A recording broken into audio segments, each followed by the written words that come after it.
Joining me now, Michael Mann, the Presidential Distinguished Professor of Earth and Environmental Science, as well as the Director of the Penn Center for Science, Sustainability and the Media at the University of Pennsylvania. He is also the co-author, as you can see there, of Science Under Siege. Michael, welcome to the show.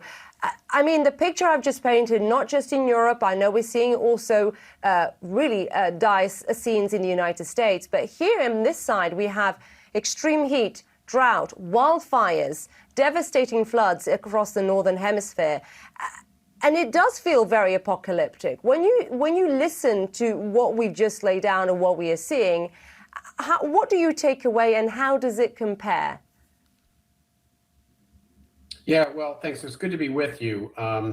Although, you know, the topic that we're discussing here obviously is it's not a happy topic, right? Because we are seeing the consequence of our continued warming of the planet from the burning of fossil fuels, increasing the concentration of carbon dioxide in the atmosphere. It's warming up the planet. It's also changing wind patterns and ocean currents and shifting rainfall and drought patterns.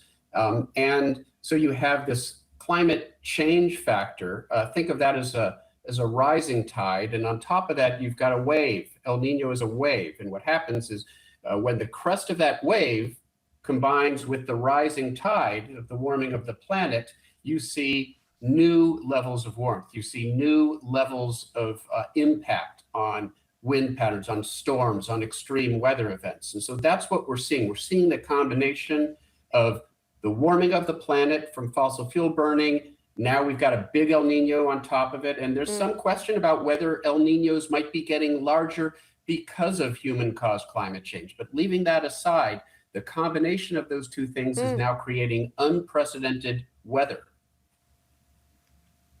Do you think, I mean, we were talking about El Nino earlier, how do you assess then, given everything you've just outlined, how should we be preparing? What is your assessment of what the El Nino that will face come autumn and winter? Yeah, well, the El Nino, in a sense, it's sort of giving a taste of where we're headed. You know, in a matter of a decade or so, we will be at permanent levels of warmth,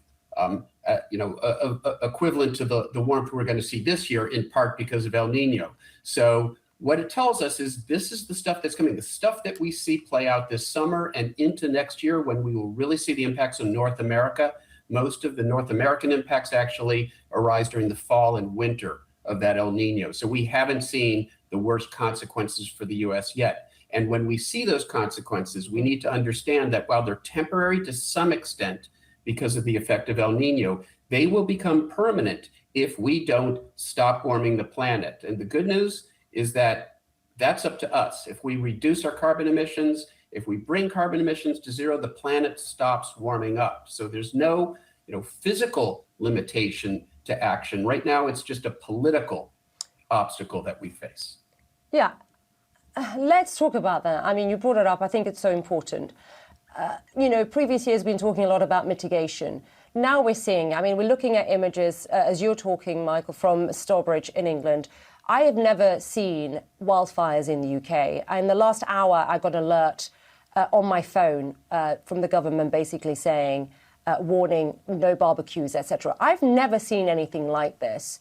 We are seeing people dying across Europe. We are seeing fires. We are seeing floods. What more evidence do we need to see political will?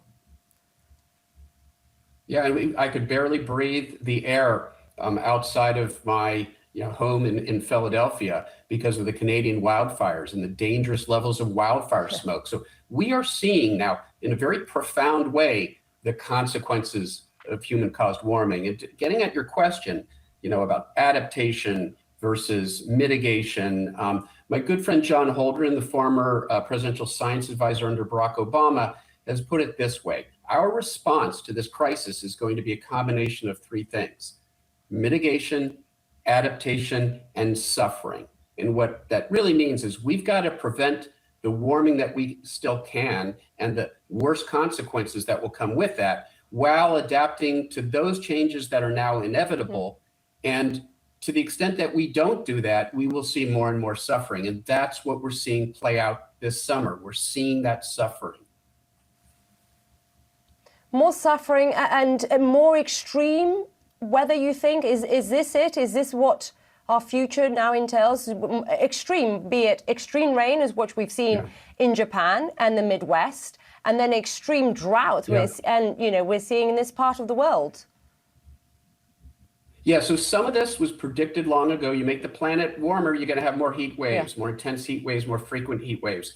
You warm up the ground, you dry out the ground, you're going to get worse drought. You combine the heat and drought, you're going to get worse wildfires. And ironically, a warmer atmosphere holds more moisture. So when you do get rainfall, you get more of it. You get more of that flooding. And so all of that is playing out. But there's another factor that the models haven't done a good job capturing. Our own research shows that the pattern of warming of the planet is changing the behavior of the jet stream in a way that isn't very well captured by the models. So we get those very stagnant, persistent high and low pressure systems that give us those heat domes, those flooding regimes.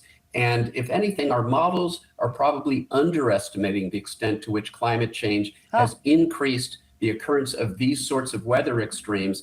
And it's probably underestimated the extent to which this will get even worse if we don't stop the warming of the planet. That is very troubling, Michael. Very troubling indeed. Really appreciate you taking the time to speak to us. Michael Mann joining us there from Philadelphia in Pennsylvania. Thank you, Michael.